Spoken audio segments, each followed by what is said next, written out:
Kandukur municipality అభివృద్ధిపై మంత్రి నారాయణ సమీక్ష నిర్వహించారు. ఈ సమావేశంలో MLA Nageswara Rao, NUDA chairman Kotamreddy Srinivasula Reddy, NUDA VC Suryateja పాల్గొన్నారు. 50 కోట్లతో మున్సిపాలిటీ అభివృద్ధి చేస్తున్నట్లు మంత్రి తెలిపారు. ఇటీవల స్వచ్ఛాంధ్ర స్వచ్ఛ దివస్ కార్యక్రమంలో పాల్గొన్న సీఎం పట్టణాభివృద్ధికి హామీనిచ్చారని గుర్తు చేశారు. ఇందులో భాగంగానే నిధులు సమకూరుస్తున్నట్లు చెప్పారు.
నెల్లూరు జిల్లాలోని నేలటూరు ఫిషింగ్ జెట్టి నిర్మాణ పనులు త్వరలోనే పూర్తి చేస్తామని ఎమ్మెల్యే సోమిరెడ్డి చంద్రమోహన్ రెడ్డి తెలిపారు. మరో జెట్టి నిర్మాణం కోసం ప్రభుత్వానికి ప్రతిపాదనలు పంపామన్నారు. ముత్తుకూరు పంచాయతీని దత్తత తీసుకున్న అదాని కృష్ణపట్నం పోర్టు కంపెనీకి ఆయన కృతజ్ఞతలు చెప్పారు. 1.30 కోట్ల సిఎస్ఆర్ నిధులతో ఆరోగ్య కేంద్రాలకు పరికరాలు అందిస్తున్న SEIL కంపెనీని అభినందించారు.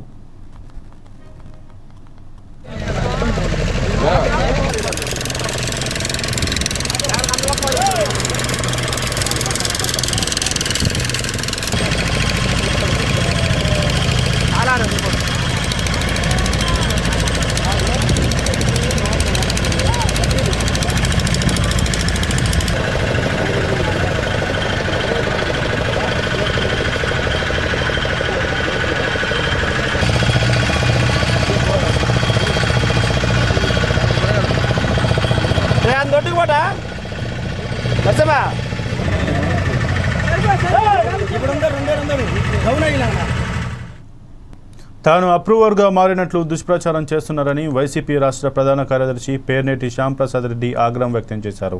కాకాని గోవర్ధన్ రెడ్డి అక్రమ మైనింగ్ కేసులో తనపై బురద జల్లే ప్రయత్నం చేస్తున్నారని అన్నారు. తనను ఏ అధికారి విచారించడం జరగలేదని తెలిపారు. అప్రూవర్గా మారారంటూ ప్రచారం చేయడాన్ని ఆయన ఖండించారు. రాజకీయ కక్షలకు పాల్పడటం సరికాదని తెలిపారు.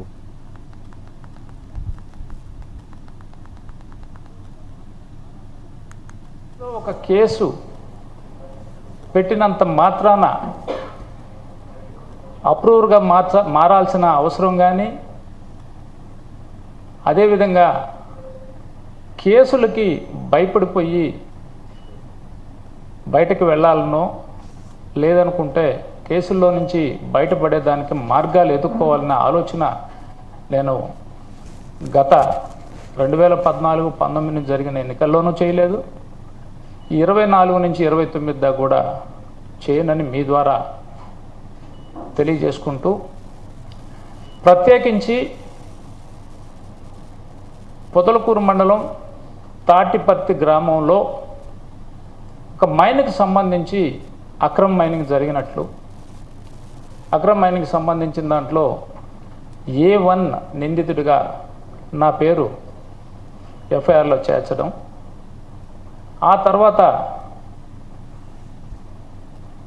మాజీ వ్యవసాయ శాఖ మంత్రి గారు కాకాని గోవర్ధన్ రెడ్డి గారిని A4గా కేసులో నిందితునిగా చేర్చడం, ఇట్లా తర్వాత ఒక 10 మందిని దాదాపుగా దాంట్లో కేసులు ముద్దాయిలుగా చేర్చడం జరిగింది. ఆ కేసుకు సంబంధించి పోలీసుల విచారణే పూర్తి కాలేదు. Still enquiry is going on అని చెప్పి కోర్టుకి సమర్పించిన డాక్యుమెంట్స్లో ఎవరైతే ఇన్వెస్టిగేషన్ చేస్తున్న అధికారులు ఉన్నారో వాళ్ళే ఇన్వెస్టిగేషన్ జరుగుతుందని చెప్పి చెప్తున్న సందర్భంలో ఏదో ఒక బురద జల్లితే దానికి ఒక పెద్ద ఎత్తున రివ్యూస్ వస్తాయని అనుకున్నారో, లేకపోతే ఛానల్ని మనం పెద్ద ఎత్తున ముందుకు తీసుకెళ్లే కార్యక్రమం చేపడదామని అనుకున్నారో నాకైతే అర్థం కాలేదు. కానీ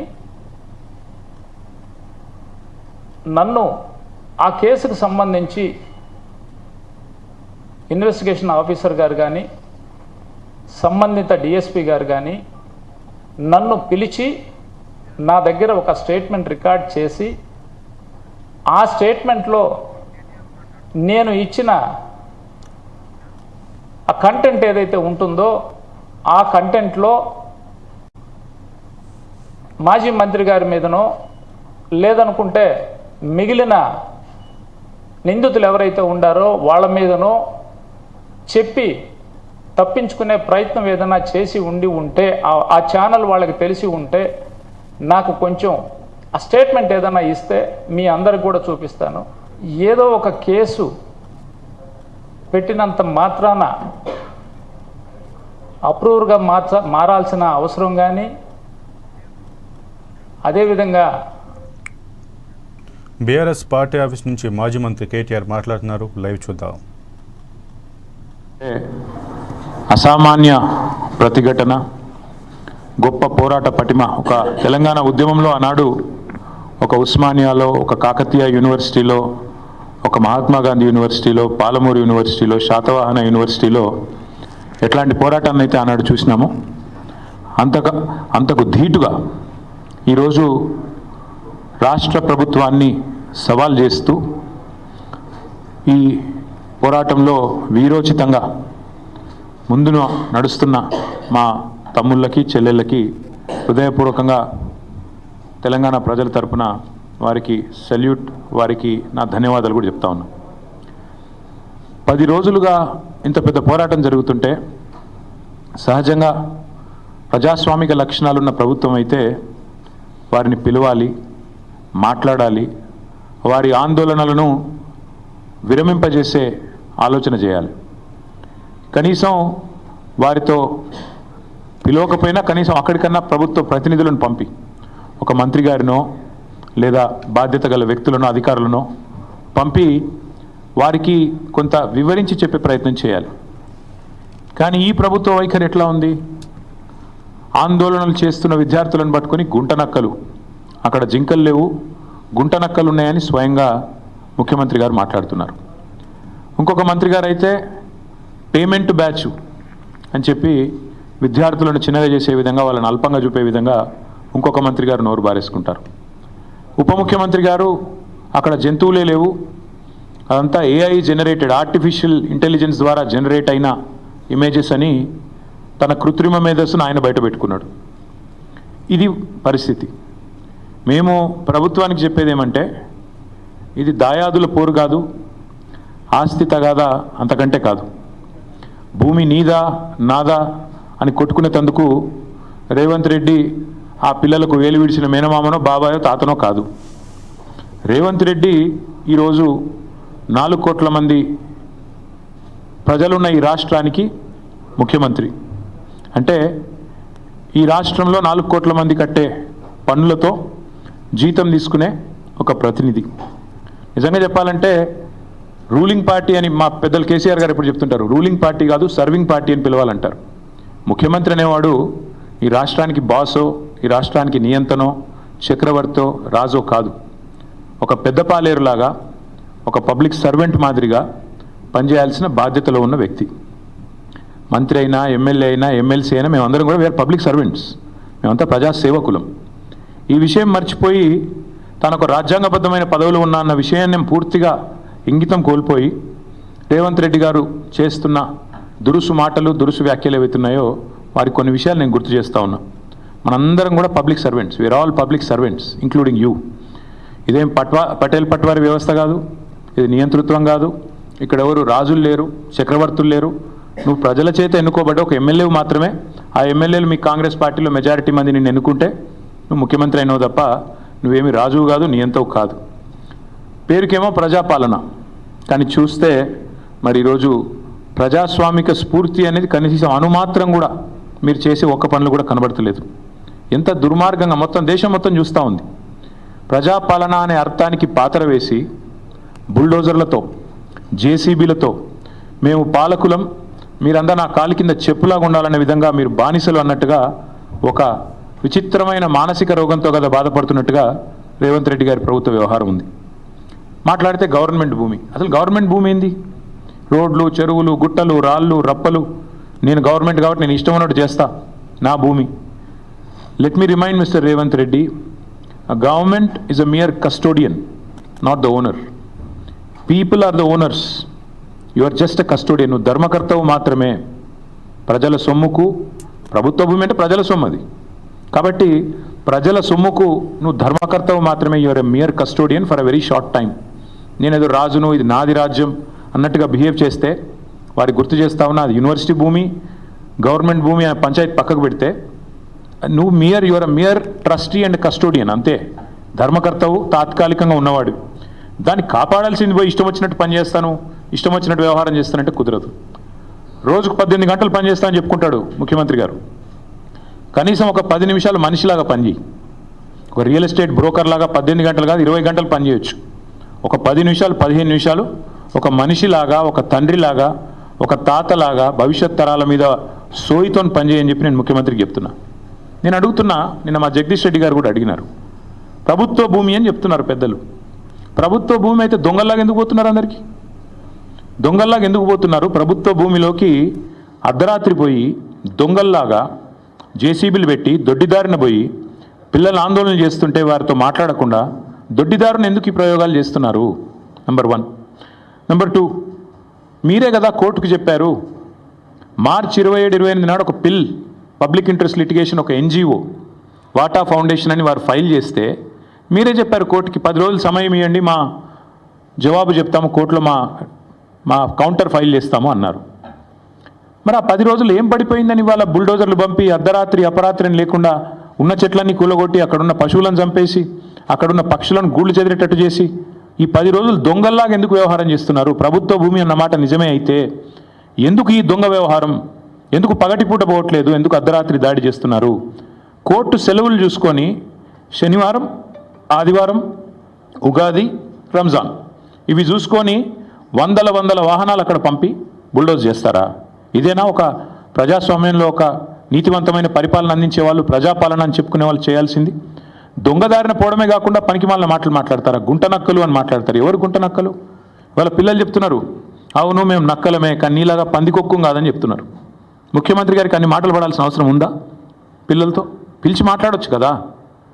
అరే ఇంత దారుణంగా, ఇంత అన్యాయంగా హైకోర్టు ఎన్నిసార్లు తిట్టిందండి? ఈ హైడ్రాతోని వీకెండ్స్ పని చేసుకుంటా, శనివారాలు ఆదివారాలు పని చేసుకుంటా, కోర్టు సెలవు దినాల నాడు హైడ్రాతో మీరు కొడుతున్నారు పేదల ఇండ్లు, ఇంకోసారి పిచ్చి చేస్తే హైడ్రాను రద్దు చేసి పారిస్తాను కూడా హైకోర్టు చెప్పలేదా? అయినా మీకు బుద్ధి రాదా నీ ప్రభుత్వానికి? బుల్డోజర్లు ఎందుకు పోతున్నాయి ఆదివారాలు శనివారాలు ప్రజల మీదకి? అంటే ఎన్నిసార్లు కోర్టు చెప్పినా, హైకోర్టు చెప్పినా, సుప్రీంకోర్టు చెప్పినా నీకు బుద్ధి రాదా? ఇంగితం రాదా నీ ప్రభుత్వానికి? అక్కడ పులులు లేవు, జింకలు లేవు అని పంచ్ డైలాగులు చెప్పడం ఏమింది నాకు అర్థం కాదు. అక్కడ ఏముందో కనీసం ఎప్పుడన్నా పోయినావా నువ్వు?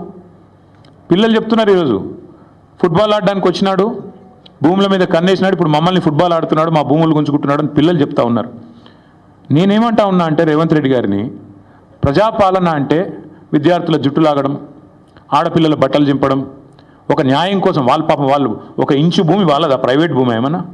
ప్రజల కోసం, హైదరాబాద్ భవిష్యత్తు కోసం వాళ్ళు కొట్లాడుతున్నారు. అక్కడ చదువుకునే పిల్లల్లో 70-75% మంది పిల్లలు మన రాష్ట్రం వాళ్ళు కూడా కాదు. వాళ్ళ పాపం వివిధ రాష్ట్రాల నుంచి వచ్చి 2-3 ఏళ్ళు ఇక్కడ చదువుకొని 4-5 ఏళ్ళు చదువుకొని PhD చేసేటోళ్ళు అయితే వెళ్ళిపోతారు వాళ్ళు. కానీ వాళ్ళకి హైదరాబాద్లో ఉన్న ప్రేమ మీద నీకు అరపైసా ఉందా? అనుమాత్రం ఉందా? వాళ్ళు హైదరాబాద్ కోసం వాళ్ళు పోరాడుతుంటే, హైదరాబాద్ భవిష్యత్ తరాల కోసం వాళ్ళు కొట్లాడుతుంటే కనీసం నువ్వు ముఖ్యమంత్రివి, 4 కోట్ల మందికి ప్రతినిధివి అనే ఇంగితం నీకుందా? సిగ్గనిపిస్తలేదా? కనీసం డబ్బు కోసం ఇంత దిగజారాలా? ఇంత తప్పుడు పనులు చేయాలా? నేను జగదీష్ రెడ్డి గారు చెప్పారు, నేను మళ్ళీ చెప్తున్నా, 14,000 ఎకరాలు మేము హైదరాబాద్ ఫార్మాసిటీ కోసం సేకరించాం. ఎస్, మాకు కూడా ప్రతిఘటన ఎదురైంది. మాకు కూడా ఇబ్బందులైనాయి. ఒప్పించి మెప్పించి మొత్తానికి కోర్టు కూడా అన్ని సరైన వివరాలు సమర్పించి మేము ministry of environment forest clearance తెచ్చి అన్ని చేసి 14,000 ఎకరాలు హైదరాబాద్ ఫార్మా సిటీ అని చెప్పి ఒక గ్రీన్ ఫార్మా సిటీ కడతామని చెప్పి మేము సేకరించాం. ఇవాళ నువ్వు దాన్ని 4th సిటీయో 420 సిటీయో కడుతున్నావు నువ్వు అక్కడ. నేను అడుగుతున్నా, మరి అక్కడ 14,000 ఎకరాలు నీ చేతుల్లో ఉన్నప్పుడు, మేము వడ్డిచ్చిన విస్తరలాగా నీ చేతిలో పెట్టినప్పుడు ఈ 400 ఎకరాల మీద ఎందుకు పడ్డావు? అక్కడ 14,000 ఎకరాల్లో కట్టచ్చు కదా. నువ్వు కట్టే ఐటీ పార్కులు, నువ్వు కట్టబోయే ఏఐ సిటీ, నువ్వు కట్టబోయే ఫ్యూచర్ సిటీ కోసం 14,000 ఎకరాలు పెట్టుకొని ఇక్కడ ప్రజెంట్ సిటీని ఎందుకు ఖరాబ్ చేస్తున్నావు? ఉన్నదే అక్కడ లంగ్ స్పేస్ ఇది ఒకటి, 2,500 ఎకరాలు ఏదైతే అక్కడ హెచ్సియు చుట్టూ ఉందో ఆ పశ్చిమ హైదరాబాద్లో ఉన్న ఒకే ఒక లంగ్ స్పేస్ అది. దాన్ని ఎందుకు ఖరాబ్ చేస్తున్నామని కదా ప్రజలు అడిగేది. దాన్ని ఎందుకు ఖరాబ్ చేస్తున్నామని కదా పిల్లలు కొట్లాడేది. అక్కడ ఉండే జంతువులకు నోరు లేదు, నీ మంత్రులకు లేదా, నీ ఎమ్మెల్యేలకు లేదా, కనీసం ఒక్కరు మాట్లాడుతున్నారా? ఒక్కరికన్నా కనీసం బాధ అనిపిస్తలేదా? నెమళ్ళు అరుస్తుంటే, ఆ పశువులు పక్షులు గోల చేస్తుంటే, మా గూడు జరగొట్టద్దని ఏడుస్తుంటే, ఒక్కళ్ళకు కూడా మానవత్వం ఉన్నవాడికి దేశం మొత్తం వినబడుతుంది, కానీ మీకు వినబట్టలేదా? అందుకే నేను రేవంత్ రెడ్డి గారికి చెప్పేది, పిల్లలు అడుగుతున్నారాడా ఏ యూనివర్సిటీ హే రియల్ ఎస్టేట్ నహి అని చెప్పి నినాదాలు ఇస్తున్నారు. ఇక మళ్ళీ దాని మీద ప్రెస్ మీట్లు, ఇష్టం వచ్చినట్టు తిట్లు, మేము అవన్నీ చెప్పడానికి నేను రాలేదు. నేను ఇవాళ సూటిగా స్పష్టంగా ఒకటే విషయం చెప్తా ఉన్నా, మళ్ళీ మమ్మల్ని ఎవరు కూడా తప్పు పట్టవద్దని చెప్పి కూడా కోరుతా ఉన్నా. మేము మా పార్టీలో కూడా పెద్దలు కేసీఆర్ గారు నిన్న మొన్న మా పార్టీ సమావేశాలు జరుగుతూ ఉన్నాయి జిల్లాల వారీగా. అక్కడ కొంతమంది ముఖ్యుల్ని కేసీఆర్ గారు పిలిపించారు. హైదరాబాద్ సంబంధించి, రంగారెడ్డి జిల్లా సంబంధించి, రాష్ట్రానికి సంబంధించి ముఖ్యులను పిలిచారు. పిలిచి మరి ఇట్లా పిల్లలు ఆందోళన చేస్తున్నారు, మనం ఏం చేద్దాం, ఏం స్టాండ్ తీసుకుంటే బాగుంటుంది అని చెప్పి పార్టీలో కూడా కేసీఆర్ గారు చర్చించారు. చర్చించిన తర్వాత మేమందరం ఒక నిర్ణయం తీసుకున్నాం. ఆ నిర్ణయాన్ని చెప్పడానికే ప్రత్యేకంగా ఈరోజు ఈ ప్రెస్ మీట్ పెట్టడం జరిగింది. మేము అనుకున్నది ఏంటి అంటే, హైదరాబాద్లో ఈరోజు కాదు, మీరు ఒక్కసారి మా ట్రాక్ రికార్డ్ చూస్తే కూడా మేమేదో కొత్తగా ఇవాళ పర్యావరణ ప్రేమికులు కాలేదు, కొత్తగా మేమేమి మాట్లాడడం లేదు. హైదరాబాద్కి మా ప్రభుత్వం ఉన్నప్పుడు మేము చేసిన ఎఫర్ట్స్ వల్ల ప్రపంచంలో ప్యారిస్, బొగోటా లాంటి నగరాలను తలదన్ని గ్రీన్ సిటీ అవార్డు కూడా 2022లో మన ప్రభుత్వం ఆనాడు హైదరాబాద్ సిటీకి సాధించి పెట్టింది. హరిత విప్లవాన్ని సృష్టించింది తెలంగాణ అని చెప్పి ఆనాడు జాతీయ అంతర్జాతీయ media green revolution mission Kakatiya అనండి, హరితహారం లాంటి కార్యక్రమం నుండి దానివల్ల అద్భుతాలు సృష్టించిన తెలంగాణ అని చెప్పి మరి ఆనాడు జాతీయ అంతర్జాతీయ సంస్థలు రాశాయి. ఇది మీ ప్రభుత్వ రిపోర్టే, మాది కాదు. 7.7% గ్రీన్ కవర్ పెరిగింది కేసీఆర్ గారి ప్రభుత్వంలో అని చెప్పి ఫారెస్ట్ సర్వే ఆఫ్ ఇండియా ఇచ్చిన రిపోర్టు మీ MCRHRD వెబ్సైట్లో ఉంది, ముఖ్యమంత్రి గారు కావాలంటే చూసుకోవచ్చు. 270 కోట్ల మొక్కలు నాటి హరిత విప్లవాన్ని సృష్టించిన ప్రభుత్వం మాది. హైదరాబాద్, కొరియాలో జరిగిన ఒక అంతర్జాతీయ ఈవెంట్లో ప్యారిస్ని, బొగోటాని, మెహికోని వీటన్నిటిని కాదని ఆనాడు అంతర్జాతీయ అవార్డు గెలుచుకున్న సందర్భంగా జాతీయ పత్రికల్లో వచ్చిన వార్తలు. జాతీయ స్థాయిలో forest survey of India Telangana ranks first in the nation in environment conservation forest cover. ఇది మా ట్రాక్ రికార్డ్, ఇది మేము సాధించిన విజయాలు. ఇక మళ్ళీ అదే మాట మళ్ళీ ఒకసారి, హరితహారం వల్ల మేము HMDAలో చేసిన ఎఫర్ట్స్ వల్ల గ్రీన్ సిటీ అవార్డు వచ్చిన విషయం. అదే మాదిరిగా ఇక ఇది డేటా, ఒక 10 ఏళ్లలో భారతదేశంలో ఏ నగరంలో గ్రీన్ కవర్ పెరిగింది అంటే మెట్రోస్లో. ఇది data, times of India report, ఇది డేటా చూడండి. బొంబాయి, ఢిల్లీ, చెన్నై, అదేవిధంగా కోల్కతా, బెంగళూరు, హైదరాబాద్ ఇవన్నిటిని కలిపి చూస్తే హైదరాబాద్లో అత్యధికంగా గ్రీన్ కవర్ పెంచింది తెలంగాణ ప్రభుత్వం కేసీఆర్ గారి హయాంలో అని మరి జాతీయ స్థాయిలో వచ్చిన రిపోర్ట్స్. ఇక ఎంత పెరిగింది, ఎన్ని స్క్వేర్ కిలోమీటర్లు పెరిగింది తెలంగాణలో అంటే ఇదొక రిపోర్టు. ఇట్లా ఒకటి కాదు, నేను 100 చూపెడతాను. ఇది ఒక్క పిక్చర్ మీకు అన్ని విషయాలు చెప్తుంది. ఆ తర్వాత భారత ప్రభుత్వం చెప్పింది కూడా ఒక మాటలో చెప్తాను. This one picture will speak volumes. భారతదేశంలోని 28 రాష్ట్రాల్లో ఎక్కడ గ్రీన్ కవర్ పెరిగింది అంటే. సన్నబియ్యం పంపిణీ ద్వారా పేదలకు మరింత లబ్ధి చేకూరుతుందని మెదక్ జిల్లా కలెక్టర్ రాహుల్ రాజ్ అన్నారు. హవేలీ గన్పూర్ రేషన్ షాపులో ఏర్పాటు చేసిన సన్నబియ్యం పంపిణీ కార్యక్రమంలో కలెక్టర్ పాల్గొన్నారు. లబ్ధిదారులతో ముఖాముఖి నిర్వహించారు. లబ్ధిదారులకు సజావుగా బియ్యం పంపిణీని ఆయన పరిశీలించారు. ఈ సందర్భంగా రేషన్ డీలర్ను వివరాలు అడిగి తెలుసుకున్నారు.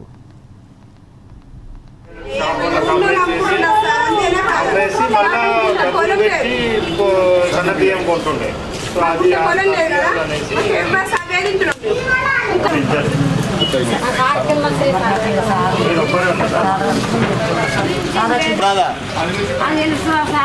బయట కొనుక్కొస్తారు కదా తలపెట్టి తింటావా ఎన్ని పడతాయి నీకు నెట్ రాలేదు నెట్ రాగానే ఇస్తారు అది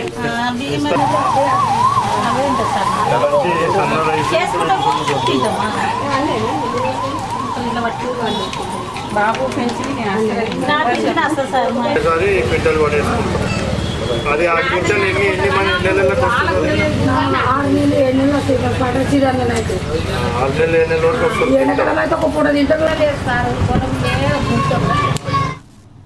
అంబేద్కర్ కోనసీమ జిల్లా పేరూరులో స్థానికులు ఆందోళన చేపట్టారు. అమలాపురం జిల్లా కలెక్టర్ కార్యాలయం ఎదుట పేరూరు గ్రామస్తులు నిరసన తెలిపారు.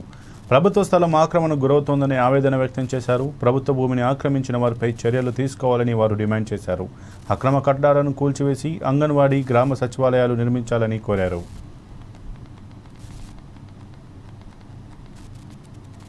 1996-95 మధ్యన మాకు పట్టాలు ఇవ్వడం జరిగింది అక్కడ. అయితే మా కోసమని అక్కడ కమ్యూనిటీ స్థలం ఒక 66 పట్టాలు ఇవ్వగా కొంత స్థలాన్ని ఒక 15 సెంట్ల స్థలాన్ని కమ్యూనిటీ స్థలం కింద అక్కడ కేటాయించడం జరిగింది. ఈ రోజు ఇప్పుడు కూటమి ప్రభుత్వం వచ్చాక మా చంద్రబాబు నాయుడు గారి ప్రభుత్వం వచ్చిన తర్వాత ఆ స్థలాన్ని ఇక్కడ ఉన్న కొంతమంది పెద్ద మనుషులు ఆక్రమించుకుని ఆ స్థలంలో అక్రమ కట్టడాలు కడుతున్నారండి. మాకు అక్కడ అంగన్వాడీ గవర్నమెంట్ది అంగన్వాడీ స్కూల్ లేదండి. అక్కడ అద్దెలకు ఉండి వాళ్ళు ఇన్ని సంవత్సరాలు నడుపుకుంటున్నారు. ఆ అంగన్వాడీని ఆపించేశారండి, సచివాలయం ఆపించేశారండి. మాకు ఆ కమ్యూనిటీ స్థలంలో మాకు అంగన్వాడీ మా కోసం కమ్యూనిటీ హాల్ని తర్వాత సచివాలయాన్ని మాకు నిర్మాణం చేయాలని ఈ సభాముఖంగా ముఖ్యమంత్రి చంద్రబాబు నాయుడు గారిని, అలాగే డిప్యూటీ సీఎం పవన్ కళ్యాణ్ గారిని, అలాగే లోకేష్ బాబు గారిని మేము కోరుకుంటున్నామండి. మా కాలనీ వాసులు అందరూ 2 నెలలుగా అధికారుల చుట్టూ తిరిగి చాలా ఇసుకపోయి ఉన్నామండి. ఇక్కడ పెద్ద మనుషుల చుట్టూ తిరిగామండి. ఎమ్మెల్యేలు, ఎంపీలు అందరినీ టచ్ చేసి ఉన్నామండి. మేము అధికారుల చుట్టూ తిరిగామండి. అధికారులు అందరూ వరకు అమ్ముడిపోయి ఉన్నారండి. మాకు సరైన న్యాయం మీ ద్వారా అయితేనే జరుగుతుందని మేము మీడియాకి వచ్చాం సార్. పేరూరు గ్రామ పంచాయతీ పరిధిలో చంద్రబాబు నాయుడు కాలనీలో 1995లో అక్కడ కాలనీ ఏర్పడింది. ఆ కాలనీలో అంగన్వాడీ సెంటర్, అలాగే అక్కడ కమ్యూనిటీ హాల్కి బిల్డింగ్ నిర్మాణం చేయాలని చెప్పి అక్కడ పంచాయతీ తీర్మానం చేయడం కూడా జరిగింది. కానీ ఈరోజు అక్కడ కొంతమంది ఆక్రమణదారులు ఆ స్థలాన్ని ఆక్రమించుకుని అంగన్వాడీ సెంటర్ కానీ కమ్యూనిటీ హాల్ లేకుండా ఇవాళ అక్రమ కట్టడాలని కడతా ఉన్నారు. మొన్న మేము వెళ్ళిన సందర్భంలో వాళ్ళు అడ్డుకోవడం కూడా జరిగితే అడ్డుకున్న మహిళల్ని మెడ మీద చేసి గంటిన పరిస్థితి కూడా డేగల నాగబాబు, అలాగే డేగల మానే నాగేశ్వరరావు వీళ్ళిద్దరూ కూడా మరి అక్కడ ఉండే ఆ రోజు మహిళలైన మా మీద చేసి గంటిన పరిస్థితి. అంటే ఇవాళ చంద్రబాబు నాయుడు గారి కాలనీ ఏమో ముఖ్యమంత్రి గారి పేరు మీద ఉంది, కానీ అక్కడ ఈ వాళ్ళ స్థలాలు ఏదైతే పెట్టుబడిదారులు ఉన్నారో, అలాగే అక్కడ ఆక్రమించుకున్న అధికార కూటమి నాయకులు ఉన్నారో వాళ్ళు ఆక్రమించుకుంటూ ఉంటే ఇవాళ చంద్రబాబు నాయుడు గారు ఏం చేస్తున్నారని చెప్పి అడుగుతూ ఉన్నాం. ఇవాళ మంచి ప్రభుత్వం అని చెప్తా ఉన్నారే, మరి ఇవాళ కమ్యూనిటీ హాలు అలాగే అంగన్వాడీ సెంటర్కి అద్దె భవనాల్లో ఉన్నాయి. హెచ్సియు భూములపై ఆందోళన కొనసాగుతుంది. యూనివర్సిటీలో యుగంధర్ అనే విద్యార్థి ఆమరణ నిరాహార దీక్ష చేపట్టాడు. హెచ్సియు భూములపై ప్రభుత్వం వెనక్కి తగ్గే వరకు దీక్ష విరమించేది లేదని స్పష్టం చేశాడు.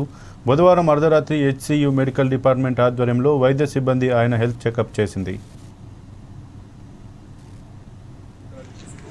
उनका हेल्थ कंडीशन भी खराब होता है सर। इसमें एक चीज़ जैसे हंगर स्ट्राइक जब भी नहीं होना चाहिए, बीपी राइज नहीं होना चाहिए, क्योंकि उसमें अगर पता लगता है कि अगर बच्चा हंगर स्ट्राइक में बैठा है तो रियली में क्या वो पालन कर रहे हैं। तो आप अगर हम लोगों ने आपको बता दिया है कि वो दिक्कत नहीं, वो हो जाता है। बट वाले चेकअप करने आए थे वो क्लियर था, चेकअप करने आए थे ना वो क्लियर था। प्लीज अन्ना ये जबरदस्ती है अन्ना, ये क्लियर अन्ना, ये जबरदस्ती की जा रही है। हेल्थ सेंटर कोई चेकअप नहीं हुई, एक बार चेक हुई थी वहाँ पे क्लियर था, पूरी तरीके से नॉर्मल था।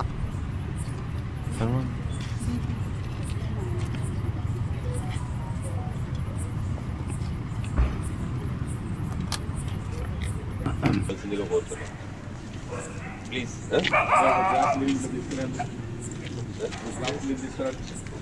इनका हेल्थ कंडीशन भी खराब होता है। హెచ్సియులో పర్యావరణానికి ఎంతో మేలు చేసే 400 ఎకరాల భూమిని ప్రభుత్వం వేలం వేయడాన్ని కూకట్పల్లి ఎమ్మెల్యే మాధవరం కృష్ణారావు తీవ్రంగా ఖండించారు. విద్యార్థులు చేస్తున్న పోరాటంలో వారిని అమానుషంగా అరెస్టు చేయడంపై ఎమ్మెల్యే ఆగ్రహం వ్యక్తం చేశారు. ప్రభుత్వం తీసుకున్న నిర్ణయంతో పర్యావరణానికి తీవ్ర నష్టం వాటిల్లుతోందని అన్నారు. ప్రభుత్వం ఈ నిర్ణయంపై పునరాలోచించాలని కోరారు.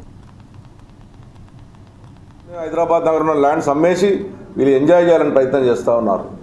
మా కుక్కట్పల్లి కాన్స్టిట్యున్సీలో ఎప్పుడు గత 50 సంవత్సరాల నుంచి ఉన్నటువంటి IDPL employees colony 145 survey number 163 survey number Kukatpally మండలంలో ఉన్నటువంటి ల్యాండ్ వాళ్ళకు పర్మిషన్లు ఇచ్చింది ఆ రోజు గవర్నమెంటే, వాళ్ళకు అన్ని ఇచ్చింది గవర్నమెంటే, కాంగ్రెస్ గవర్నమెంటే.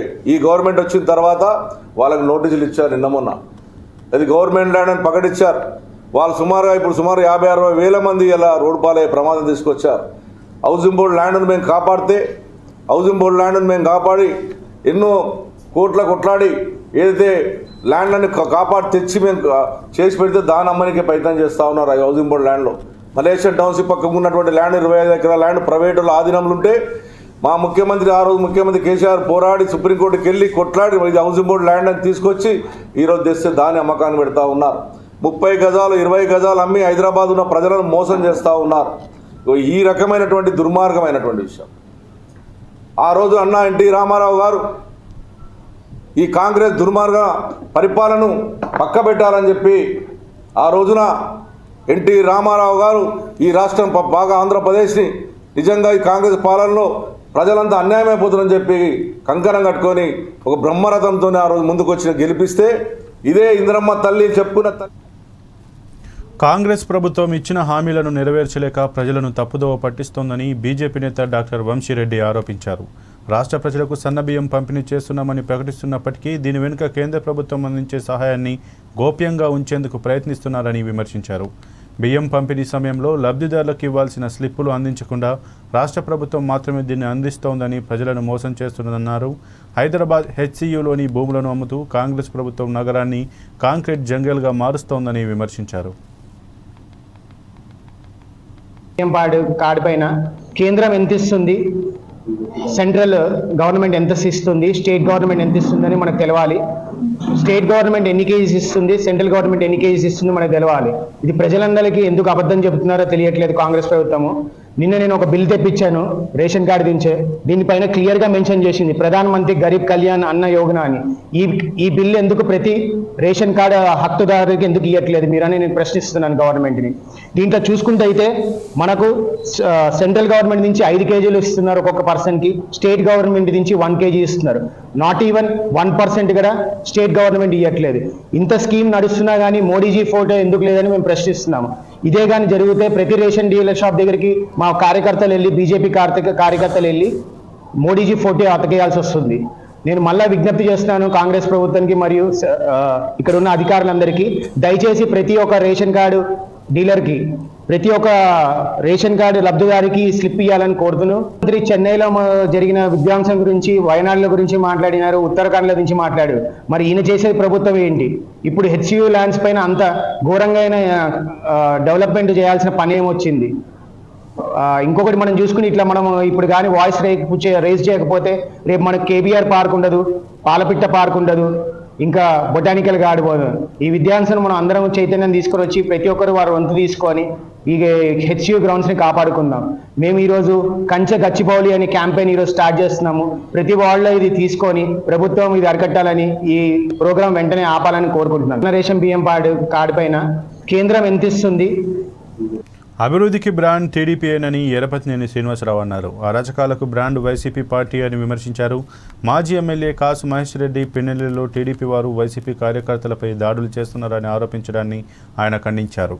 పిన్నెల్లిలో ఏ ఒక్క వైసీపీ నేతలపై టీడీపీ వారు ఎక్కడ దాడి చేశారో చెప్పాలని సవాల్ విసిరారు. దీనిపై బహిరంగ చర్చకు రావాలన్నారు. దయ్యాలు వేదాలు వలించినట్టుగా ఉంది.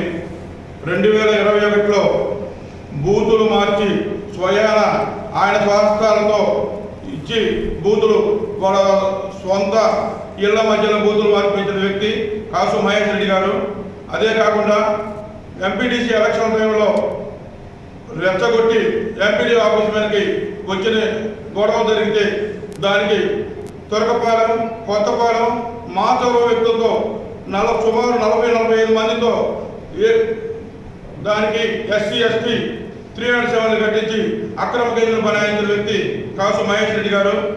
ఇవే కాకుండా పిండేరులో జరిగిన అరాచకాల్లో అత్యాచారాలు ఎన్నో గొడవలు జరిగితే దాన్ని ప్రోత్సహించుకుంటూ ప్రతి గొడవలో మన నన్నే సౌమ్యుడు సాధారణ వ్యక్తి అని ఇప్పుడు చెప్తున్నాడు. నన్నే అనే అతను చేసిన ఆగడాలు ఎన్నున్నాయో ప్రత్యక్షంగా నిర్ధారణ చేయడానికి మేము వస్తాం. మీ తరఫున ఎవరు వచ్చినా సరే ఒక చాట కూర్చొని చర్చించుకోవడానికి మేము మా పార్టీ తరఫున మా నాయకులు సిద్ధంగా ఉన్నాం.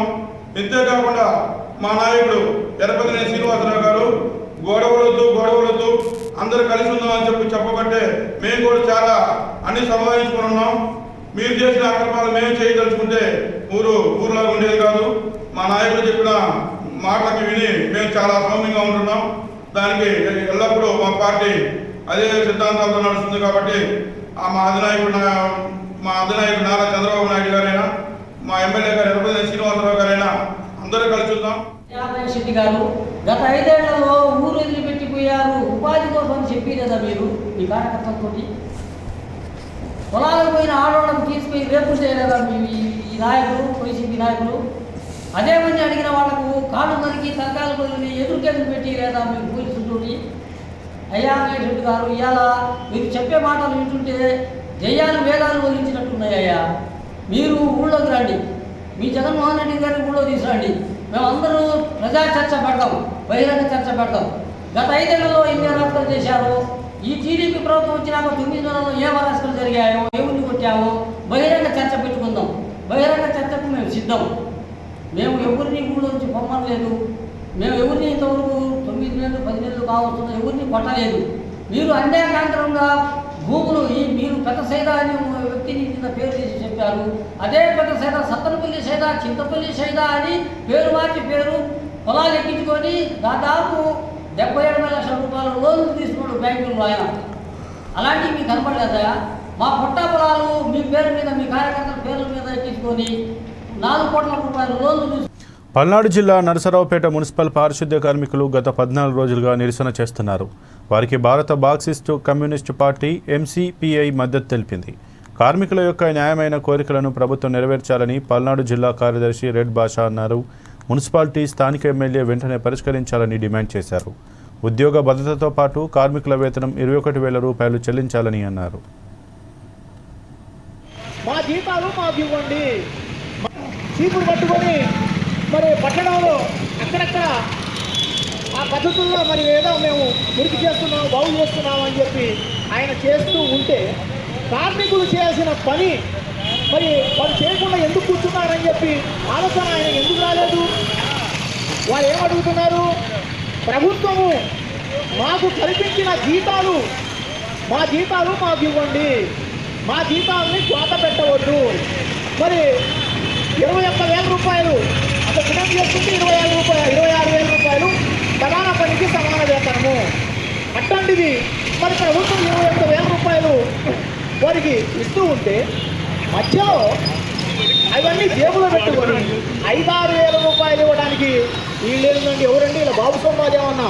మీరు కష్టపడి వీరికి కల్పించిన జీతాన్ని పూర్తిగా వీరికి చెల్లించకుండా 5,000-6,000 రూపాయలు ఇవ్వడం ఏంటి? వారు చేసిన పనికి మరి ఆ జీతం పూర్తిగా ఇవ్వాల్సి ఉంటుంది. ఆ రకంగా ఇవ్వకుండా జీతం ఎక్కడి. శ్రీ సత్యసాయి జిల్లా కదిరిలో ప్రజా ఫిర్యాదుల పరిష్కారిక వేదికను నిర్వహించారు. ఈ కార్యక్రమంలో ఎమ్మెల్యే వెంకటప్రసాద్ పాల్గొన్నారు. తలుపుల మండలం తహసీల్దార్ కార్యాలయంలో అధికారులతో కలిసి ప్రజా ఫిర్యాదుల పరిష్కార వేదికలో పాల్గొని ప్రజా సమస్యలపై వినతులు స్వీకరించారు. అనంతరం వాటిని పరిష్కరించే దిశగా అధికారులకు ఆదేశాలు ఇచ్చారు.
హైదరాబాద్ ఎస్ఆర్ నగర్లో చిట్టీల పేరుతో భారీ మోసం జరిగింది. తాపీ మేస్త్రి పనిచేస్తూ చిట్టీలు నిర్వహించాడు పుల్లయ్య.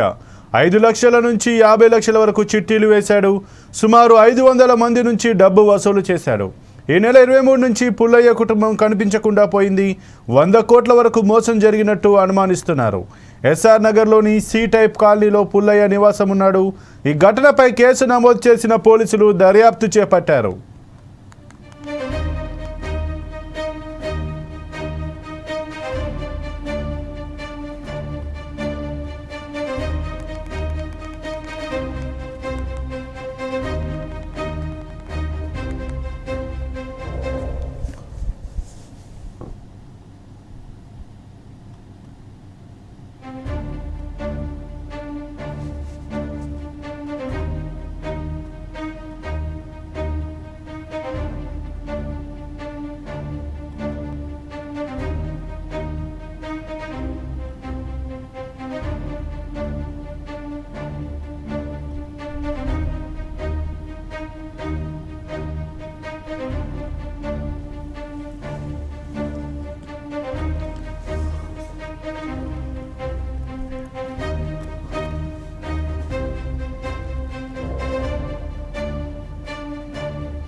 హైదరాబాద్ ఎస్ఆర్ నగర్లో చిట్టీల పేరుతో భారీ మోసం జరిగింది. తాపీ మేస్త్రి పనిచేస్తూ చిట్టీలు నిర్వహించాడు పుల్లయ్య. 5 లక్షల నుంచి 50 లక్షల వరకు చిట్టీలు వేశాడు. సుమారు 500 మంది నుంచి డబ్బు వసూలు చేశాడు. ఈ నెల 23 నుంచి పుల్లయ్య కుటుంబం కనిపించకుండా పోయింది. 100 కోట్ల వరకు మోసం జరిగినట్టు అనుమానిస్తున్నారు. ఎస్ఆర్ నగర్లోని సి టైప్ కాలనీలో పుల్లయ్య నివాసం ఉన్నాడు. ఈ ఘటనపైన కేసు నమోదు చేశారు పోలీసులు. దర్యాప్తు చేపట్టారు.